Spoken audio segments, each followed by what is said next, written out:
Right, so we've taken a look at an offline reference file and also at the AAF and XML formats as well. What we now want to look at is generating a baked master file for the grade, because this is the easiest way of handing a simple project over to a colorist. Now, there's a bit of a checklist here. We only want to do this for projects which are ideally shorter than 5 minutes and that don't have any crossfades or stylized transitions in video. Audio stuff doesn't matter. In fact, we are going to render this one out without audio, and we're going to go over the audio settings in the delivery panel as well. Now, the big thing about the baked master file is that we need to use a good codec. Baked master files are quite big. They're usually in either DNxHR 12-bit or they're in ProRes 4x4 or ProRes 422HQ. So let's start by choosing a decent codec for this one. I'm going to leave my format at QuickTime, and under codec I'm going to choose DNxHR. And what I actually want to choose is either DNxHR 10-bit or DNxHR 12-bit. We will go over bit depth later in the course. So for now, let's choose DNxHR 12-bit. This project was shot on a Blackmagic Design Cinecam, and it was captured in Blackmagic DNG RAW at 12-bit. So we would want to match the bit depth of the raw footage when doing this. That's the general rule, okay? So now I want to make sure I'm rendering out only a single clip, because I'm going to send this whole thing over to a colorist, and what they'll do is they'll use an auto scene detector utility like the one in Resolve to cut it back into chunks. So now I've got the correct video codec. I have several tabs here. I've got video, audio, and file, and they might just be a little bit higher up. Just scroll up and down to find them if you can't quite see them. I'm going to choose audio. Now, make sure that you have export audio checked if you want to export audio. I've made that mistake before. It's always super embarrassing, right?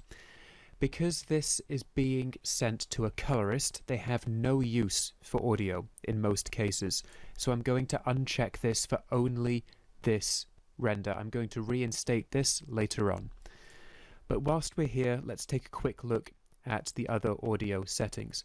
We have linear PCM, which is a pretty good audio codec, and we have AAC, which is more compressed. I'm going to stick with linear PCM. Even though I'm deactivating this later, we'll just take a look at this just here. And down here we have output track. I'm going to leave this at main 1 stereo because that's what we've been mixing with, is our main output. We're not going to cover things like buses and submixes in this course. That's Fairlight stuff, that's audio engineer and sound designer stuff, not offline editor stuff. Okay? So we're going to leave all of that alone. This default of main 1 is fine unless we've set up multiple main outputs or we've got some really complicated submixes for whatever reason, in which case your audio person will be able to walk you through that. Go and ask them for advice on that particular project. Everything else here I'm going to leave as is, and then I'm going to go back into audio. I'm going to uncheck audio and then go back into video, I should say. And then I'm going to call this Jim Candy Baked Master.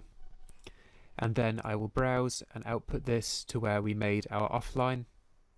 Save, hit add to render queue, and then I need to select it and hit start render. If we have multiple jobs up here, we might want to clean up this list. I just hit the X in the upper right of the little grey brick, which signifies the job, and it will be deleted. So now I need to select this job and I need to render it out. And this should take a little bit longer, around about a minute to 30 seconds on this machine anyway, because it is a very high spec. So I will cut forwards through this. And there we're done with the render. You can probably hear my machine spinning up in the background there because it's just had to pull out all the stops to do a fast render. So we can now send this project to our colorist on a drive or through some kind of online transfer utility. If we're sending a baked master file, we do not need to send an XML or an AAF. This is a much easier way of handing a project over to another colorist for grading work. We don't need to hand anything else over alongside it. And this only works for the grade. We can't hand a baked master over to effects people. We cannot hand a baked master over to audio people. The baked master is only good for the grade.